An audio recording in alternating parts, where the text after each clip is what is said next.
Namo Siddhanam Namo Airiyanam Namo Chayanam Namo Loi Suvisam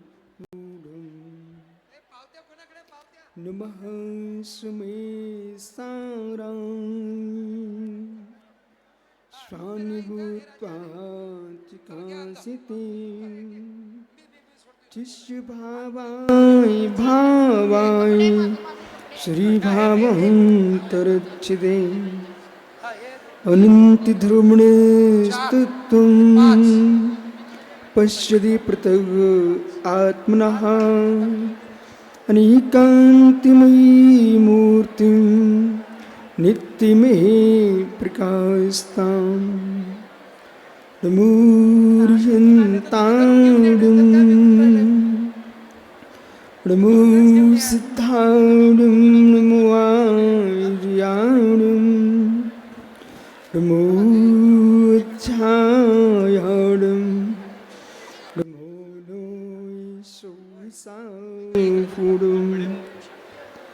पंच परमेष्टि भगवान की परम पूज आचार्य भगवान कुंदु कुंदु स्वामी की परम पूज आचार्य गुरु विराग सागर मुनि महाराज की परम पूज आचार्य कुंतु सागर सुबल सागर बाहुली सागर सुमति सागर मुनि महाराज की संपूर्ण पूर्वाचार्य भगवंतों की अहिंसामय विश्व धर्म की जी बोलो परम पूज्य चर्या श्रीमणी अध्यात्म के आचार्य भगवान श्री विशुद्ध सागर जी गुरुदेव की नमोस्तु शासन नमोस्तु शासन।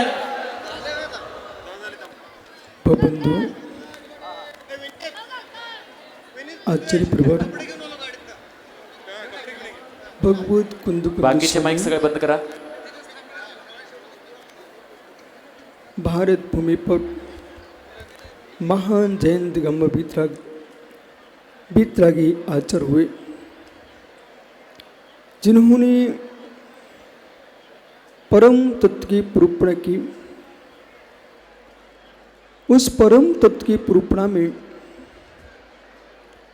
आचार्य अमृतचंद स्वामी एक शब्द में कह रहे हैं जीव सन्निसम निज बुद्धिपूर्वक एक लोक व्यवस्था है, एक परमार व्यवस्था है। लोक व्यवस्था राज्य व्यवस्था है, परमार्थ व्यवस्था आत्म व्यवस्था है। महाराज अधिराज ऋषभदेव ने इस भारत की भूमि पर कर्म भूमि के आदि में इस युग का इस भारत भूमि का प्रथम सम्राट कोई है, उनका नाम ऋषभदेव है। ऋषभदेव के पूर्व भारत की भूमि पर ज्ञानियों जो साम्राज्य पर था वो महाराजा नाभिराज एक सीमा में राज्य कर रहे थे और जिनके पुत्र ऋषभदेव और ऋषभदेव के पुत्र भरत चक्रवर्ती जिनके नाम पर इस देश का नाम भारतवर्ष है। संपूर्ण आगमों में, संपूर्ण वेदों में, संपूर्ण पुराणों में इस बात को स्पष्ट लिखा हुआ है कि भारत की भूमि पर प्रथम चक्री यदि कोई हुआ है इस युग में तो भरत चक्रवर्ती हुआ है। महाराजा ऋषभदेव ने जो व्यवस्था लोक को दी थी वह व्यवस्था आज भी विद्यमान है। एक समय था लोगों की सरलता इतनी सहज थी, यदि किसी जीव ने अपराध किया तो दंड माता हा। इतना हा कह दिया प्रजा अपने आप को ये स्वीकारती थी, बहुत बड़ा दंड मिल गया। हाँ बाहुबली सज्जनों के लिए हाई बहुत है, दुर्जनों के लिए फांसी की सजा भी घोषित हो जाए उन पर असर नहीं पड़ता। साधु स्वभाव वह है जिसके मन में अपराध का भाव ही ना आए। कदाचित अपराध का भाव आ गया तो हाथ कहने मास से अपने अपराध को दूर कर देता है। समय व्यतीत होता गया, अपराध बढ़ते गए, अगला दंड आया मां।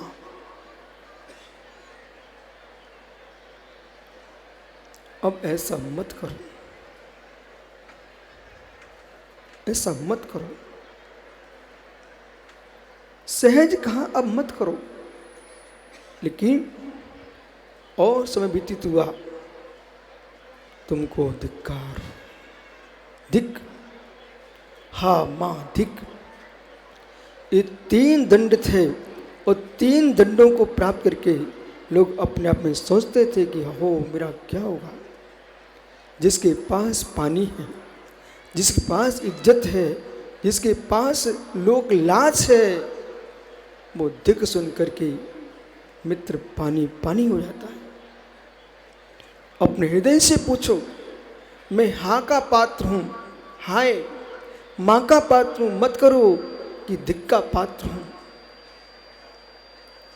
जो राजदंड है वह अपराध का दंड है। जो राजदंड है वो अपराध का दंड है, पापों का दंड नहीं है। विश्व के जितने यानियों राज सरकारें हैं वो आपको जो दंड दे रही है वो अपराध का दंड है। पाप का दंड जिस दिन समझ में आएगा तटस्थ होकर समझो। आप भट्टारक जी, पाप का दंड अपराध का दंड,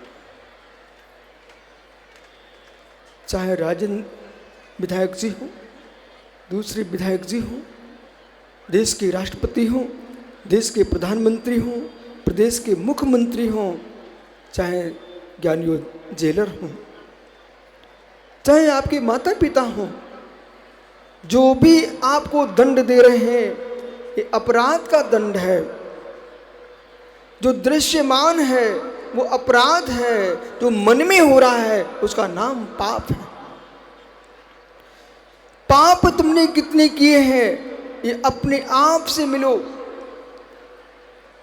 अपराधियों को पकड़ने वाले लोग मिल जाएंगे, पापियों को पकड़ने वाले लोग नहीं हैं। लेकिन जिन शासन कहता है हम अपराधी को भी पकड़ते हैं और पापी को भी पकड़ते हैं, उसका नाम कर्म सिद्धांत है। कर्म सिद्धांत के आगे न पापी बचता है न अपराधी बचता है। अपने चित्त से मिलो, अपने मन से मिलो, हमारे मन ने क्या किया। उथल पुथल भूचाल आने पर जब पृथ्वी में गैसें बढ़ने लगती हैं तो भूकंप आने लगता है, और जैसे ही व्यक्ति के मन में पाप बढ़ने लगते हैं तो अपराध होना प्रारंभ हो जाता है। बेजीव जिन्होंने पाप किए हैं वो एक क्षण को अपने आप में बैठ जाए और फिर सोचे भोला परिणामों से मिलो। आज राज्य तिलक हुआ है और राज्य तिलक में महाराज ऋषभदेव ने जो संदेश दिया है, उनके राज्य में जितना सम्मान बेटों को था, जितना सम्मान पुत्रों का था, उतना ही सम्मान पुत्रियों का था। ये भारत भूमि है, इस भूमि ने नारी को जूती नहीं कहा है, इस भूमि ने नारी को मेरे भोग्य नहीं कहा है। इस भारत भूमि में महाराजा ऋषभदेव ने अपने राज्य में यदि बेटों को अधिकार दिया है तो पुत्रियों को भी अधिकार दिया है।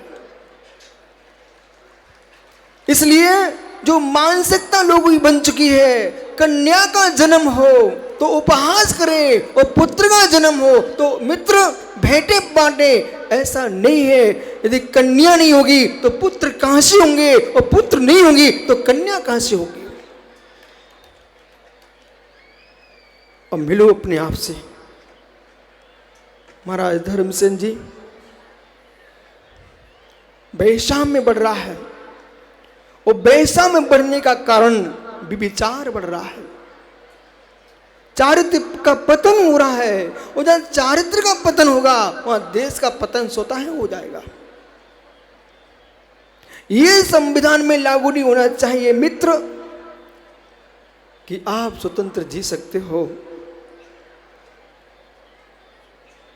स्वतंत्र जी सकते हो, स्वतंत्र जी सकते हो।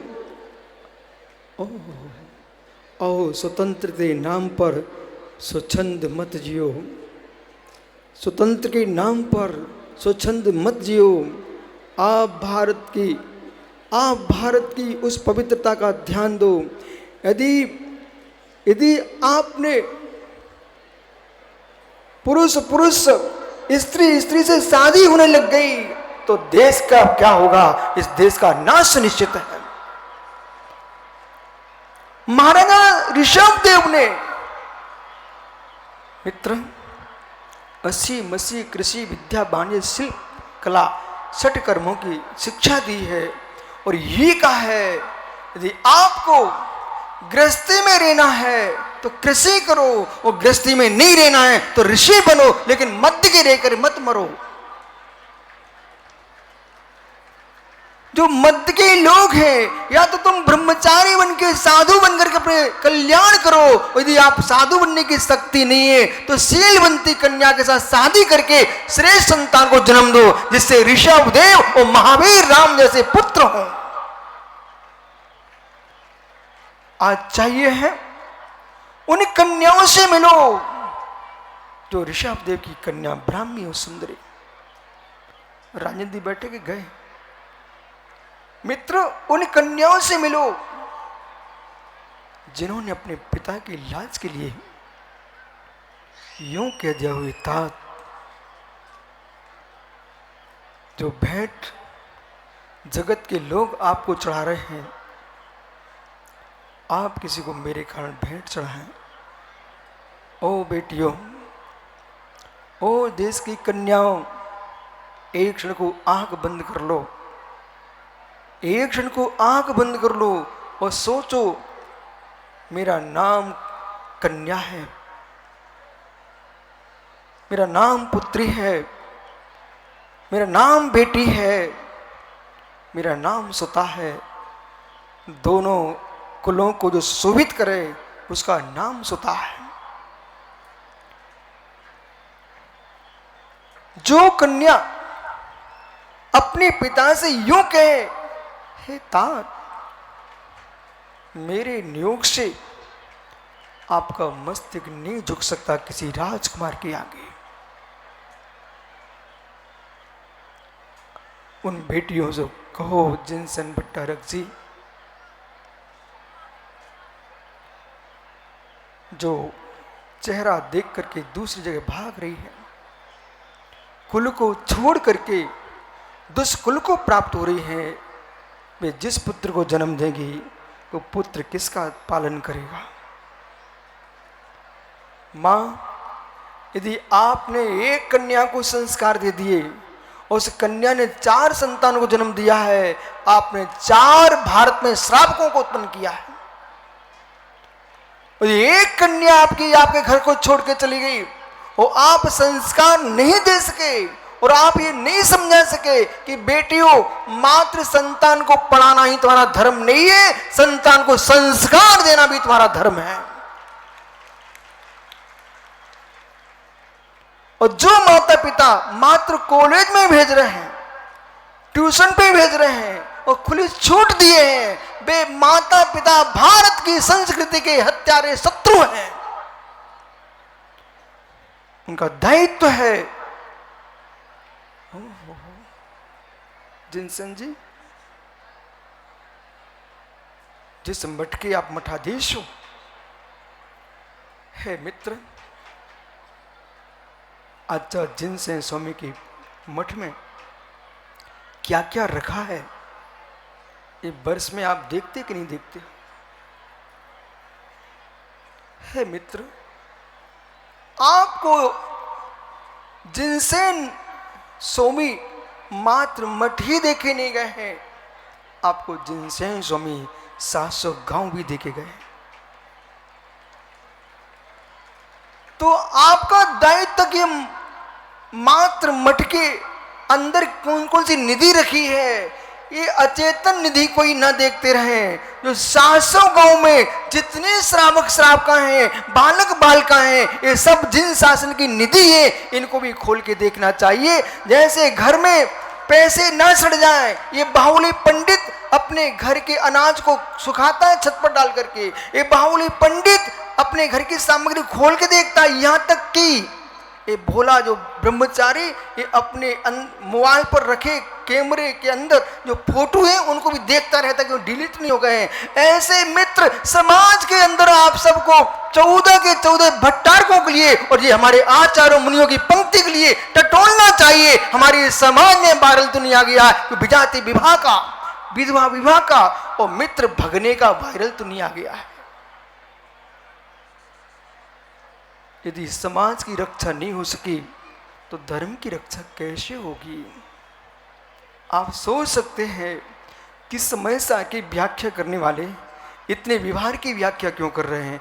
मुझे मालूम है समय सार की रक्षा इस व्यवहार में ही है। आचार्य समंत्रोद्य स्वामी ने लिखा हुआ न धर्मो धार्मिक बिना, धर्मात्मा के बिना धर्म नहीं हो सकता है। नदियों पर, पर्वतों पर, गुफाओं पर मेरे मित्र धर्म नहीं उगता है, धर्म तो धर्मात्मा के भीतर होता है। आज जनमेदिनी, आज ये समाज भारत और राष्ट्र के कर्णधारों को दिखाई देना चाहिए। भारत में जैन समाज लाखों में नहीं है, भारत में जैन समाज करोड़ों में है। एकमात्र कोल्हापुर, बेलगांव, सांगली, महाराष्ट्र के अंदर ही लाखों लाखों जैन रहते हैं। इन्होंने कभी किसी से भीख नहीं मांगी, इन्होंने कभी किसी से भीख नहीं मांगी। देश में जब जब आवश्यकता पड़ी है तो जैन समाज ने देश को दिया है, देश से लिया नहीं।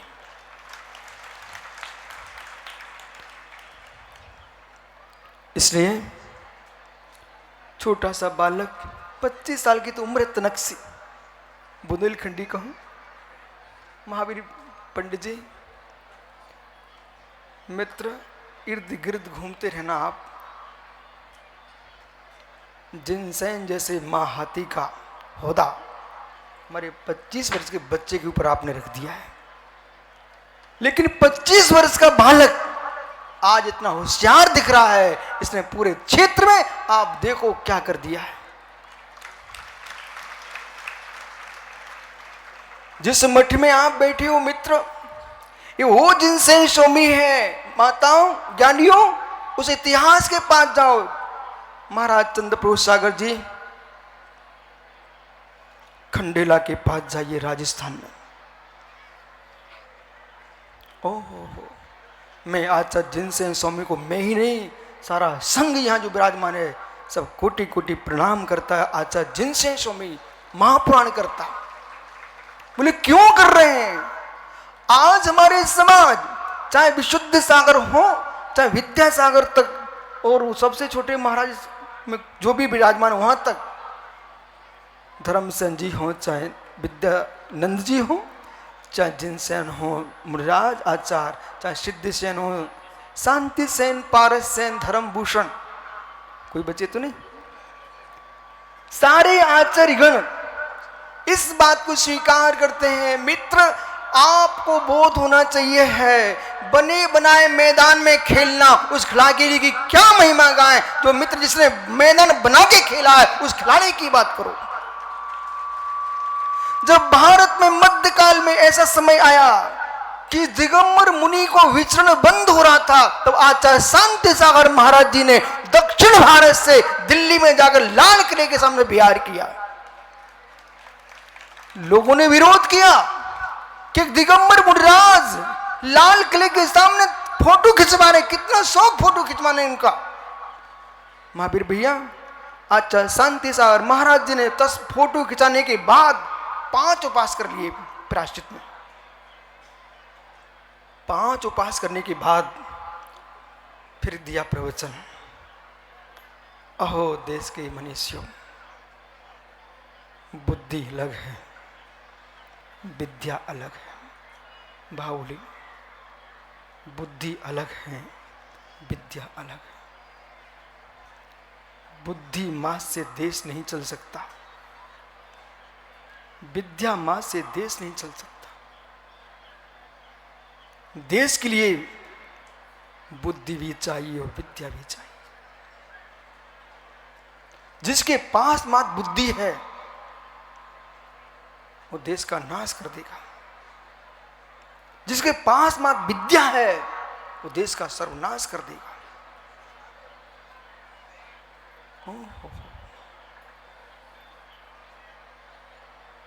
कुछ मित्र उसमें बाहुली हो सकता है, सुदर्शन हो सकता है, आदिनाथ, महावीर, जितने विद्वान बैठे ये सब बनारस पढ़ने गए। धर्मसेन महाराज जी बनारस पढ़ने गए। वो बनारस से पढ़ने के उपरांत सारी विद्या सीख लिए। जब अध्ययन करके वापस लौटते हैं बनारस से, तो रास्ते में बियावान जंगल मिला। जो रास्ते में जंगल मिला, उन मित्रों ने, चारों मित्रों ने सलाह किए, विद्वान थे। बाहुली कहता है महावीर से, महावीर हम 4 हैं, चारों ज्ञानी हैं, जंगल में सिंह हैं, जानवर हैं, हमारी रक्षा कैसे हो सकती है? इसलिए ऐसा करो, 3 सोएंगे, 1 जगेगा। क्रम क्रम से अपना अपना काम करना। तो सबसे पहले महावीर पंडित जगा। उसने सोचा कि मैं ऐसे कब तक बैठा रहूंगा, नींद आ जाएगी। वो जंगल में आसपास में घूमता है भाई, और देखता कि सुंदर सुंदर लकड़ी पड़ी हुई सूखी, वो लकड़ी उठा लाया, क्योंकि उसको लकड़ी परीक्षा का ज्ञान था। विद्या सीख के आया था बनारस से, और लकड़ी संग्रह करती। समय हो गया, महावीर ने बाहुली को जगा दिया। बाहुली उठ, उगड़ा उगड़ा। ओह है इधड़ी। ओ बाहुली को उठा दिया।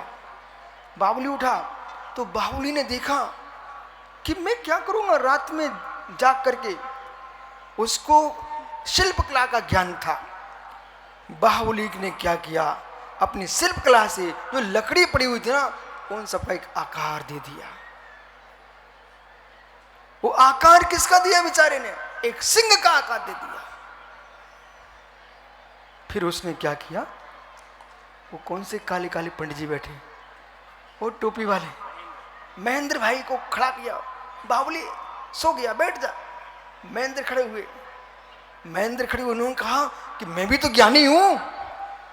यदि महावीर लकड़ी ला सकता है, बाहुली सिंह बना सकता है, कोई बात नहीं। उसको पेंटर का ज्ञान था, ज्ञानी जीव था। उसने रंग रोगन कर दिया। शेर के जहां जो रंग होता है पूरा भर दिया। हो अब भैया बच के रहना, अब संभल के सुनना। जब समय पूरा हो गया, किनका? महेंद्र का। तो उन्होंने आदिनाथ को जगा दिया। बैठ जा भैया। आदिनाथ कौन है? आप पंडित आदिनाथ बहुत सुंदर बोलते हैं। आदिनाथ ने क्या किया, ओ मैं दक्षिण कर्नाटक का विद्वान, बनारस से पढ़ के आया हूं। ये सब पागल लोग हैं। कोई लकड़ी लेके आए, कोई शेर बना दिया, किसी ने रंग भर दिए। अरे मैं तो तांत्रिक हूं, मैं तो जीवन भरना जानता हूं। वो जोर से कहता है, महेंद्र सुनो पहले, सोने के पहले। बोले क्या? मेरी बात सुनो। अब मैं इसके अंदर जीव भरता हूं, जीव। जीवम नंद नंद प्रतिष्ठाचार था। प्राण प्रतिष्ठा कर रहा था। किसकी? शेर की। महेंद्र कहता ठहर। बोले नहीं ठहरूंगा, जब तुमने अपना काम किया मैं भी करूंगा। बोले ठहर भाई ठहर, 2 मिनट रुक। बोले क्या? ठहर ठहर। वो तुरंत ही महेंद्र पेड़ पर चढ़ गया। बोले अब तू कर ले क्या करता। महेंद्र ने क्या किया? पेड़ पर चढ़ गया। वो पेड़ पर चढ़ करके अब कहता हाँ भाई आदिनाथ कर, क्या करना है। इसने उसके कान में जैसे ही मंत्र पढ़ा सिर दहाड़ने लगा। और जैसे ही दहाड़ा, अब सामने कौन खड़ा था? आदिनाथ। सिरा पकड़ लिया। सिंह ने आदिनाथ को पकड़ लिया। वो बेचारे महेंद्र और पंडित जी क्या बोलते महावीर और बाहुली बे सो रहे तो बे भी पकड़े गए। और शेर जो है ना तीनों को क्या किया? सपाचट। अब बैठा बैठा महेंद्र ऊपर देख रहा है। बोले देखा क्या हुआ? एक बुद्धिमान आया। बोले क्या हुआ भाई? परम बुद्धि निशा विद्या, बुद्धि श्रेष्ठ है विद्या की अपेक्षा से। ये विद्यावान तो थे, बुद्धिमान नहीं थे। मात्र विद्या सीख के आए पर बुद्धि लेके नहीं आए। स्वयं शेर बनाया और मंत्र भर दिया और स्वयं मर गए बेचारे। ऐसा ज्ञान प्राप्त नहीं करना। ऐसी विद्या ऐसी विद्या नहीं पाएंगे जो विद्या स्वयं का नाश कर दे, पर का नाश कर दे। इसलिए बुद्धि भी चाहिए और विद्या भी चाहिए। पंडित जी, आदिनाथ भैया, बुद्धि श्रेष्ठ की विद्या श्रेष्ठ?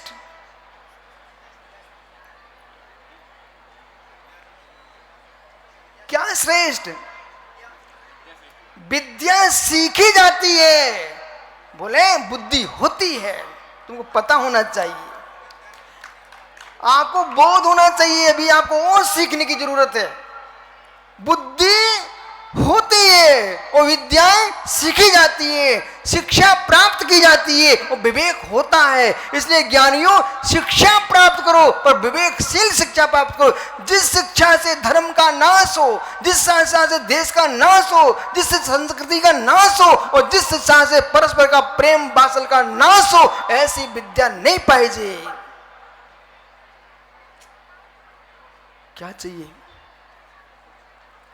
ऋषभ देव ने क्या सिखाया? प्रजापतिर्या प्रथम जिजीविषु ससास कृषा कर्म सुप्रजा प्रबुद्ध तत्व प्रमुतो दो मौतवदे विदे विदाम्बरा। मां आदिनाथ भैया, विदाम्बरा, अहो विदाम्बरो। ये कितने बेटे भाई? 70 47 विदाम्बरो। ये विदाम्बर कि आज भगवान आदिनाथ विदाम्बर। विदाम्बर जो विश्व का सबसे बड़ा ज्ञानी हो महाराज विद्यानंद जी, उसका नाम विदाम्बर है। जो विश्व का सबसे बड़ा ज्ञानी हो उसका नाम विदाम्बर है। तीर्थंकर ऋषभदेव महाविदाम्बर। अब समझिए जिनसे में विदाम्बर। जाइए आप राजस्थान के खंडेला की ओर, मात्र नादनी मठ, कोल्हापुर, तेर और बेलगांव ही मत देखते रहो मित्र। आचार्य जिनसे स्वामी ने पूरे देश में विहार किया और शांति सागर महाराज ने फोटो खिंचवाया। सुनना, जो बुद्धिमान थे उन्होंने क्या किया? बोले पेपर छाप दिए उत्तर भारत में।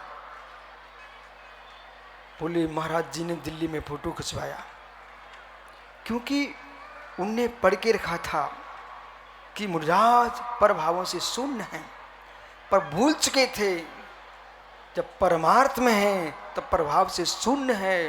यदि आचार्य अमृतचंद स्वामी ने समय सांझी के अध्यात्म ख्याति टीका में, अभी विद्यासागर प्रवचन का वो परसों हुआ था ना, विद्यासागर जी, हे मित्र, जो आपने कलश सुनाया था वो कलश फिर से बोल दो आज।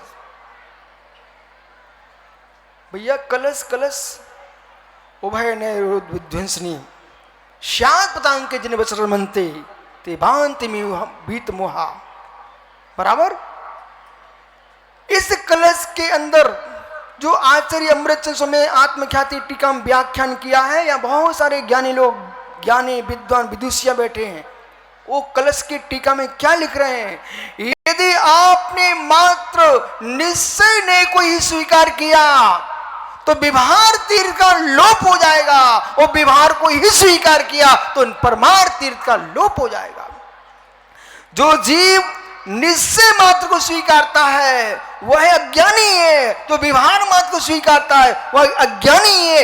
यस तस् देशना नास्ति, यस तस् देशना नास्ति। महात्मा वज्र कुमार जी, यस तस् देशना नास्ति, उसके लिए देशना नहीं है जो मात्र निश्चय में डूबा है, मात्र विभार में डूबा है। ऐसे अज्ञानियों के लिए भगवान महावीर की देशना नास्ति। तो देशना किसके लिए है? वो राजेंद्र कलाकार कहां गया? दादा हासन खड़े हो जाओ। ओहो, आप पैर हो कि सिर? सिर आप हो कि पैर?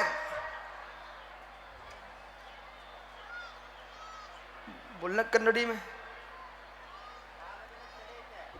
ನೀವು ತಲೆ ಇದ್ದೀರಿ ಅಥವಾ ಕಾಲಿದ್ದೀರಿ?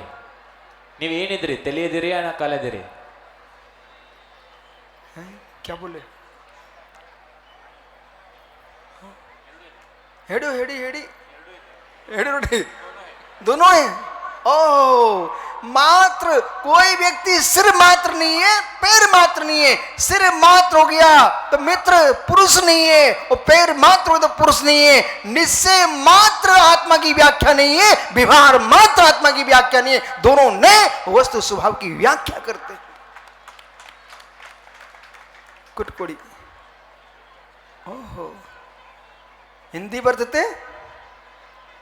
ओहो, देखो बोले बोले दक्षिण में धर्म नहीं है। आप उत्तर वालों से कह रहा हूं दक्षिण में धर्म नहीं है। ये धर्म नहीं होता। आज पंडाल के बाहर समाज बैठी है, ये धर्मात्मा जीव है।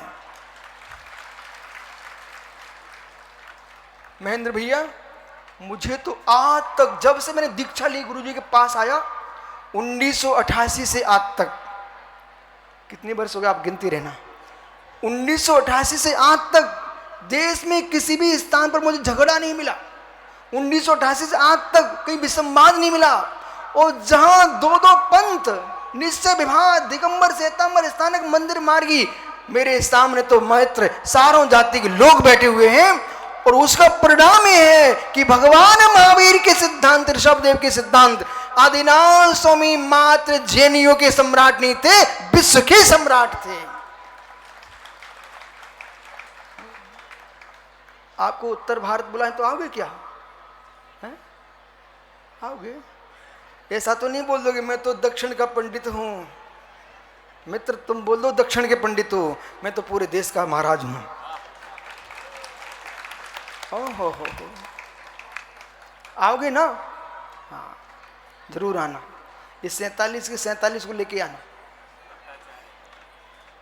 बाकी भट्टारक जी मिल लेना। ओहो, सुब्र सागर बुलाएंगे, मैं क्यों बुलाऊंगा? ओहो मित्र, 5 उपवास कर लिए महेंद्र भैया, 5 उपवास किए। और 5 उपवास करने के बाद आचार्य शांति सागर महाराज जी ने रुका, उसे सुनिए आप। वे लोग ज्ञानी नहीं है जो तत्व को नहीं जानते।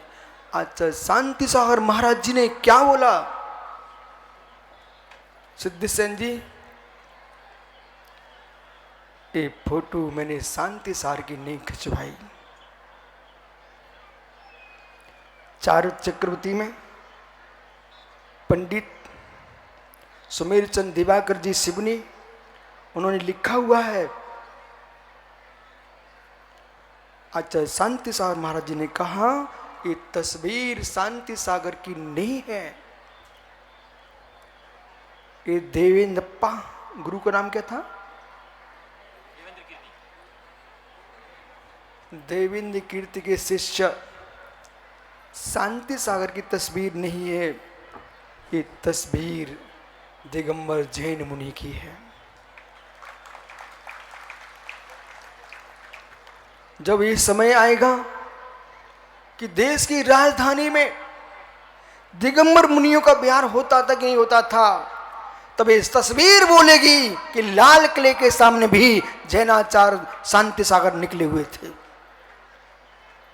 अभी कुछ वर्ष पूर्व लोगों ने मयूर पंख पर प्रश्न खड़ा कराया और जाकर राजधानी दिल्ली में प्रश्न खड़ा किया गया कि मयूर पंख नहीं रखना चाहिए है। तब मित्र हम लोगों ने बोला, और जो तमिलनाडु में मेलचुतुम्बर, तो वहां पर जो मठ के अंदर दिगंबर मुनियों के जो तस्वीरें थी जो यूं पीछे लेके जा रहे हैं ऐसे,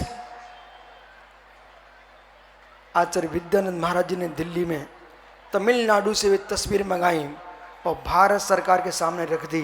ये पिच्छी कमंडलू ये आज की परंपरा नहीं है, हमारी सनातन परंपरा है।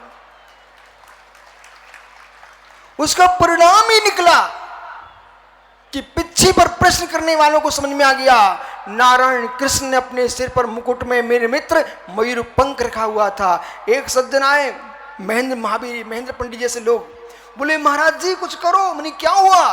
बोले आपको काल सर्प योग लगा हुआ है। आदिनाथ भैया, ये महेंद्र जैसे पंडित आए, बोले महाराज जी आप कुछ करो। मैंने क्या हो गया? बोले आपको काल सर्प योग लगा हुआ। मैंने मेरे काल सर्प लग गया? हाँ। और क्या लगा? बोले शनि ग्रह भी बैठा आपके पास। मैंने कहा पंडित जी, खुश होकर मैंने पूछा पंडित जी ये तो बताओ इसका निवारण क्या है और फल क्या है?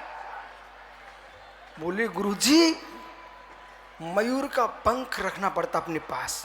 मैंने कहा अच्छा, और क्या होता है? शनि ग्रह क्या कर? बोले सब उतर जाता है। मैंने कहा बहुत अच्छा, मुझे काल सर्प योगी स्वीकार है और शनि ग्रह भी स्वीकार। बोले क्यों?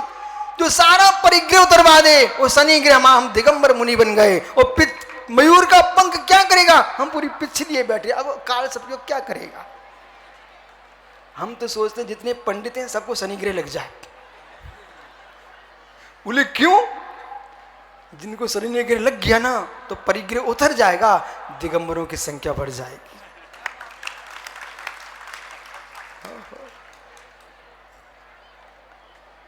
पंडित जी बुद्धि थी पंडितों के पास कि विद्या थी। जो आचार्य शांति सागर महाराज जी से कह रहे थे आप फोटो खिंचा रहे हो, ये बुद्धि बोल रही थी कि विद्या बोल रही थी? बोलो बोलो। विद्या बोल रही थी, विद्या, बुद्धि नहीं बोल रही थी, विद्या बोल रही थी। क्योंकि उन्होंने शास्त्र में पढ़ लिया था महाराज सबसे भिन्न रहते हैं, इसलिए विद्या बोल रही थी। बुद्धि होती तो कहते ओ। आपको मालूम होना चाहिए आचार्य भगवंती कितने 9 हो गए? आप 9 के 9 आचार्यों से प्रश्न करो। अहो नवग्रह रिष्ट निवारक चंदा बाबा, प्रश्न ये है कि आचार्यों के जो 36 मूढ़ हैं, उन 36 मूढ़ों के अंतर्गत हे मित्र 8 विशेष गुण होते हैं। महात्मा जी, आचार्य के 8 विशेष गुण होते हैं जो किसी मुनि के पास नहीं होते। 14 विद्या का स्वामी, महेंद्र पंडित जी 14 विद्या का स्वामी आचार्य होता है। वर्तमान में 14 विद्या नहीं है तो जितना आगम उसके स्वामी तो होना ही चाहिए। उनका एक गुण होता है अपरश्रावी और एक गुण होता है दूरदर्शित्व। सांप की बांबी में महेंद्र गए और राजेंद्र कलाकार को लेकर के एक सरसों का दाना लेकर के, उस सरसों का दाना सांप की बांबी में छोड़ दिया। बांबी समझते ना? बांबी में छोड़ दिया। ये बारूर बारूर। अब मैंने क्या बोला? कन्नड़ इल्ला। ओ मित्र, मराठी स्वल्पा स्वल्पा। मराठी येत नाही, कन्नड बरते नाही, हिंदी चांगला. ओह मित्र, तो उस सांप की बामी में एक सरसों का दाना छोड़ दिया. और मित्र खोजो कहां मिलता आपको, कहीं नहीं मिलता. चंदा बाबा सांप की बामी में छोड़ा गया दाना, एक दाना सरसों का, अब वो कभी नहीं निकलेगा. ऐसे गुरु के चरणों में शिष्य आया, उसने अपने दोष कह दिए, वो सरसों के दाने के समान अब अंदर गए, कहीं बाहर नहीं निकलना चाहिए. शिष्य के दोष गुरु के मुख से नहीं निकलते, अंदर प्रवेश कर जाते. एक गुण है आचार्य का, इसलिए आचार्यों के पेट बड़े होते हैं. कहेंगे महात्मा धर्मसेन जी, देखो इकड़े सबसे बड़ा पेट इन्हीं का है. इसलिए सबकी बात नहीं पता. मालूम है इनको अपने बगल में क्यों बिठाए हैं? तनक मनक रोज तो से काम हो ना, समय धीरे भैया धर्मसेन देख लो. दूसरा गुण होता आचार्य के पास बहुत बड़ा दूरदर्शित्व. चुल्लक सुरेश सागर जी, दूरदर्शित्व गुण होता है आचार्य परमेश्वरी का. और दूरदर्शित्व गुण क्या बोलता है? एक सज्जन में बिहार कर रहा था अभी गोमटेश्वर से नादनी की ओर, तो यहां कोई व्यक्ति नादनी में देख गया. राजेंद्र बोले महाराज जी, नादनी वालों ने इतना बड़ा पंडाल बनाया है, कोई बैठेगा कि नहीं बैठेगा? मैंने कहा आज उसको बुलाओ जो बोल रहा था. सागर, पंडाल छोटा बनाया आपने, कितने लोग बाहर धूप में बैठे हुए हैं. ओहो, इतना विशाल पंडाल क्यों बनाया आप? क्योंकि जिनसेन भट्टारक को मालूम था कि 700 गांव के श्रावक हमारी नांदनी में ही 1200 घर हैं, तो बाहर के कितने श्रावक आएंगे. बोला पंडित जी विशाल पंडाल बना दिया, जब भी अपना घर बनाओ महेंद्र भाई तो आप विद्वान हो, पति पत्नी को देख के घर नहीं बनता. देखा दी ना आगे दिमाग में, पति पत्नी देख के घर नहीं बनाते. उनकी आंखों के सामने पोते भी दिखना प्रारंभ हो जाते हैं. ये कहां खेलेंगे, ये कहां खेलेंगे? दूरदर्शित्व. ऐसे आचार्य शांति सागर महाराज जी के पास क्या था? दूरदर्शित्व. बोले मैं तो अपना जीवन निकाल लूंगा महाराष्ट्र में, लेकिन उत्तर भारत दिल्ली तक के साधु क्या करेंगे? इसलिए पूरे देश में बिहार किया और हैदराबाद में बिहार किया. वहां की बेगम दर्शन करने पहुंची और जिनसेन जी आचार्य शांति सागर महाराज को देख कर वो क्या बोलती है? ये साधु नहीं, ये तो हमारे पैगंबर हैं. उनकी बेगम बोलती है. अब सोचो, आज जिनसेन जी, आज चंदा बाबा, ये विद्यासागर, ये विशुद्ध सागर मित्र, तुम बने बनाए मैदान में क्या बोलते आप? बोलो बोलो बोला, क्या बोलते? पीछे आहा, जिन्होंने मैदान बनाया है उनके मैदान में तुम कुश्ती खेल रहे हो. हे मित्र, कुश्ती खेलो, मिथ्या से लड़ो, सम्यक सा लड़ाई नहीं करने का. ये मैदान किसका है? मैदान किसका है? धर्मसेन महाराज, राजा खेड़ा, आचार्य महावीर कीर्ति महाराज, आज शांति सागर महाराज, इन दोनों आचार्यों पर घनघोर उपसर्ग हुआ.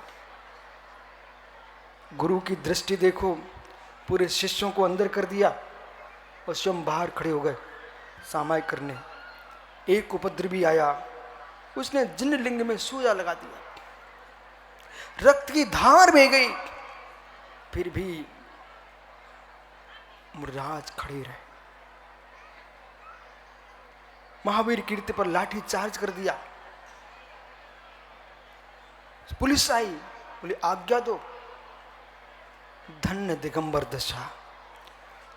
हे मित्र, दिगंबर मुनि किसी को जेल नहीं भेजता है, दिगंबर मुनि किसी को फांसी नहीं चढ़वाता है, दिगंबर मुनि टुकड़ी नहीं कराता है, दिगंबर मुनि यशोधर महाराज जैसे चेलनी को यदि आशीर्वाद है तो श्रेणिक को भी आशीर्वाद है। एक ने गले में सांप डाला, एक ने गले का सांप निकाला, पर मुनिराज ने आशीर्वाद किसको दिया? दुनिया की मुट्ठी बंद हो सकती है मित्र, एक जैन दिगंबर मुनि की मुट्ठी ऐसी है, सबके साथ समान खुलती है। मालूम, पुलिस ने कहा राजन, बोले महाराज जी आप आदेश करो, मैं इनको ऐसा करता हूं, मेरी आज्ञा मानोगे ना? बोले हाँ। इन विचारों का क्या दोष है? कसाय का औदिक भाव अज्ञान भाव है, इन दोनों को छोड़ दो सबको। तब सिर झुकता है मित्र। पूरे देश में यदि आप शांति सार का नाम सुनते हो तो मित्र, नाम से नाम नहीं चलता है, काम से नाम चलता है।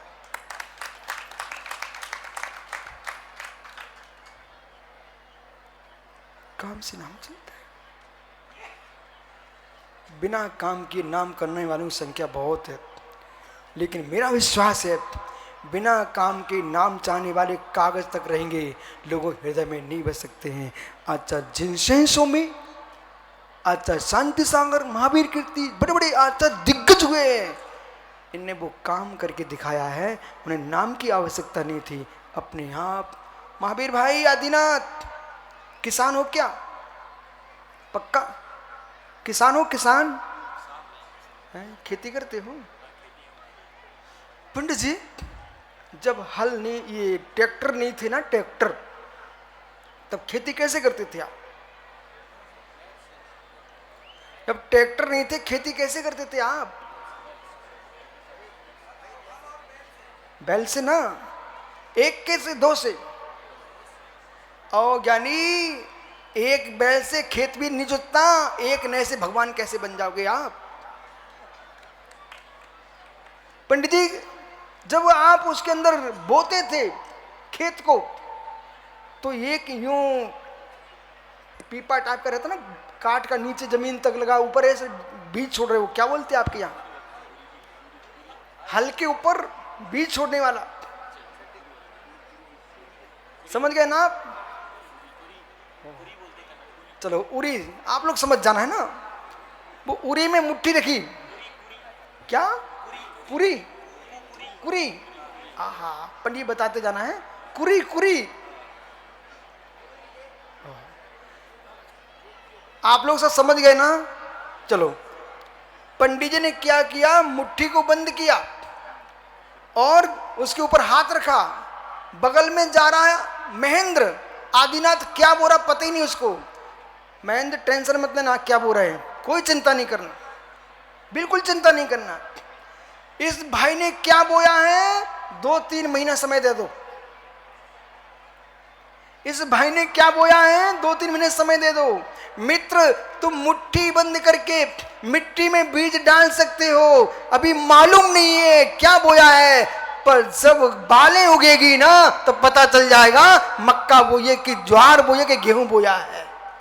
ऐसे ज्ञानियों, ज्ञानी लोग छुप के काम करते हैं, और जो पुण्य का काम होता है तो मित्र मोती जैसे चमकता है, और पाप का काम होता है तो बाजरी ऐसी काली बालें निकलती है।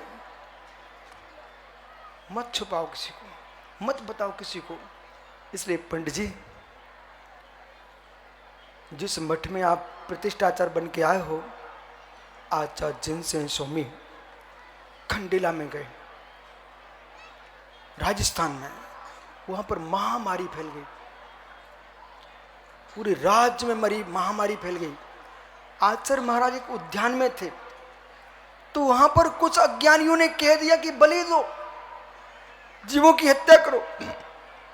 खंडेला का राजा समझदार था, उसको किसी ने कहा आप जीवों की बलि देने का विचार भी निरस्त करो। एक जैन दिगंबराचार्य हमारे नगर के उद्यान में विराजमान है, एक बार आप उनके पास जाकर के विचार करो, वो क्या बोलते हैं। आचार्य महाराज के पास सम्राट पहुंचता है, और जैसे ही पहुंचा, स्वामी हमारा नगर मृत्यु को प्राप्त हो रहा है। राजन, जैसा मैं कहूंगा वैसा आपका करेंगे क्या? बोले हाँ। विपत्ति काल में हर व्यक्ति हाँ बोलता है। बोले हाँ, शर्त यह है महामारी ठीक हो जाएगी, आप सबको जीव दया से युक्त जिन धर्म स्वीकार करना पड़ेगा। और जैसे ही महाराज ने कहा, राजा ने स्वीकार किया, पूरे नगरवासियों को, जहां पर आचार्य महाराज विराजमान थे उस उद्यान में, पूरे नगर में जितनी भूमि थी पूरे नगर को बाहर कर दिया और सबकी रक्षा हुई। एक दिन में 1 लाख दिगंबर जैन जिनसे स्वामी ने बनाए थे, वही खंडेलवाल जैन समाज है।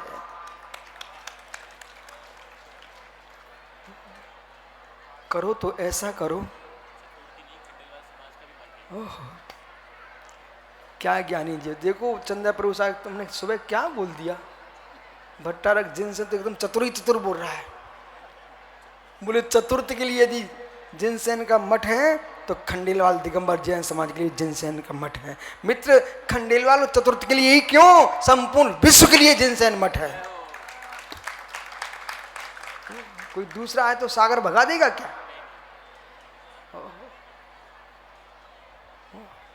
सागर इकडे आ,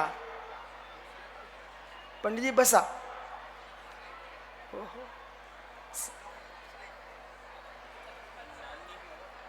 सागर यहां पर देख, कोई कटोरी रखी क्या?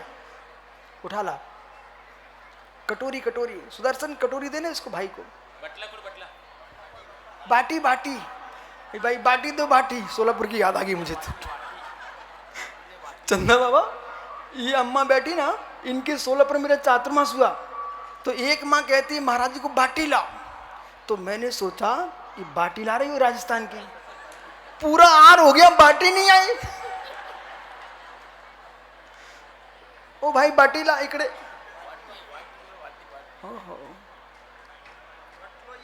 चांगली है। अच्छा, ये बताइए इसमें क्या रखा हुआ है?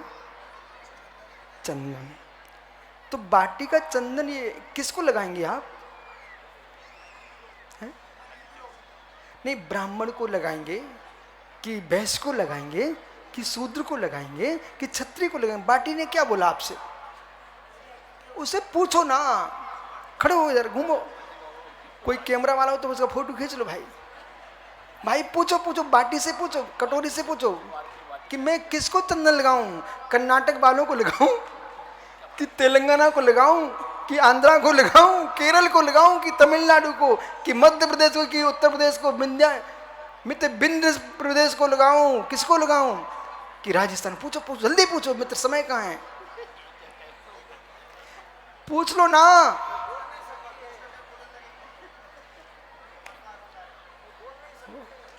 बाहुली सहयोग कर दो, बाटी से पूछवा देना। मेरे पास समय नहीं बचा, बहुत समय हो गया। क्या बोल रही बाटी? बाटी की तरफ से आपसे आप बोल दीजिए ना। हो मित्र, कटोरी कितनी महान। वो कह रही है मेरे अंदर चंदन है, जिसको तुम लगाना चाहो लगा सकते हो। जिन शासन महान, जिसको तुम कल्याण कर सकते हो, किसी को भेदभाव नहीं करता, उसका नाम जिनेंद्र का शासन है। क्यों? कोई प्यासा है, ये बाटी किसको पानी पिलाएगी? है? जो भी प्यासा होगा। ओ मानव, अपने हृदय को इस कटोरी जैसा ही बना ले, ये सबको पानी पिला सकती है। तुम सबको जिनवाणी सुनाओ। बसा चांगला आज बहुत खुश है, लिफाफे ज्यादा आ गए, बहुत खुश है आज। क्यों? राजकुमार ऋषभदेव का महाराजा नाभिराज ने राज तिलक कर दिया है, अब खुश है। बोले हमारे ऋषभदेव। और वृषभांचल पर्वत पर खड़े कौन है? ऋषभदेव। भाई अयोध्या में आदिनाथ, 52 गजा में आदिनाथ, मित्र मुग्धागिरी में ओहो, जहां देखो आदिनाथ है तो मित्र नादिनी में आदिनाथ है। और भारत के इतिहास में, संविधान में महावीर आदिनाथ। इसलिए अपने घर जाओ और घर जाकर के आदिनाथ की शिक्षाओं पर ध्यान रखना। और माताओं, एक प्रतिज्ञा लेके जाओ यहाँ से आज, अपने पुत्र पुत्रियों को जन्म देना सीखा है, उनको हम संस्कार देना भी सीखेंगे, संस्कार देना भी सीखेंगे। यदि आप घर के काम में समय दे सकते हो, सच्चे माता पिता हो, सच्चे माता पिता हो, तो आज नियम ले लो, 5 मिनट अपने बच्चों को देंगे अलग से, और जिन धर्म की शिक्षा देंगे। मालूम जिन सेन भट्टारक जी, मुझे शरीर की सेवा की आवश्यकता नहीं है, विश्वास मानो, फ्री में आपको समय देता हूँ। शाम को ये महाराज लोग आते, ब्रह्मचारी आते, तब भी समय देता हूँ, बोल 2 मिनट तुम खड़े रहो। जब मिल लेते हैं, आपस में रह लेते हैं, तो उनको आनंद आता कि हम हैं। ऐसी माता पिता कर्तव्य है। जब तक पिता घर में आया, बच्चे सो गए, और बच्चे जगे तब तक पिता घर के बाहर, उसे पता ही नहीं है मेरा पिता गोरा है कि काला। चंदा बाबा, जिसे पिता ने माँ बेटे को दुलार देना नहीं सीखा, और जिस गुरु ने शिष्य को भाषण देना नहीं सीखा, पिता घर बिगाड़ देगा और गुरु संग बिगाड़ देगा। माँ बच्चे को कितनी खिला दो, तब भी माँ मालूम क्या बोलती है, बेटा तुमने कुछ खाया ही नहीं अभी, हमसे मिलो ना। कितनी माता ने आहार करा दें, गुरुजी अभी तो आपसे कछु लो ही नहीं है, तनक से नहीं लिया है, ओहो कुछ लिया ही नहीं है। घिया महाराज, घिया महाराज। मालूम जितना तुमने आहार कराया था वो कोई काम का नहीं था, और जो तुमने ये बोल दिया वो कुछ लिया ही नहीं है। धर्मसेन का पेट और बड़ा हो गया, बहुत मोटा मोटा झाला मित्र। इसलिए जीवन में जो मिठाई में मीठापन नहीं है, वो मित्र अमृत में मीठापन नहीं है, वो वाणी में मीठापन है। इसलिए बोलो मीठा, खाओ मीठा, जियो मीठा, सारा संसार तुम्हारा है। जाओ, कल फिर आओगे मित्र, पर पुनः चर्चा करूंगा। महाराजा ऋषभ देव आज तो वे राजगद्दी संभाल रहे हैं, शाम तक तुम्हारे और हैं, सुबह तक और हैं, फिर तो हम लोगों के साथ हो जाएंगे। फिर महाराजा ऋषभ देव नहीं होंगे, फिर महामुनिराज ऋषभ देव हो जाएंगे। पंडित जी निहार लो और अपने राजा को, कल तो हम लोगों के साथ हमारे संघ के सदस्य बन जाएंगे। आत्म शुभावम पुरी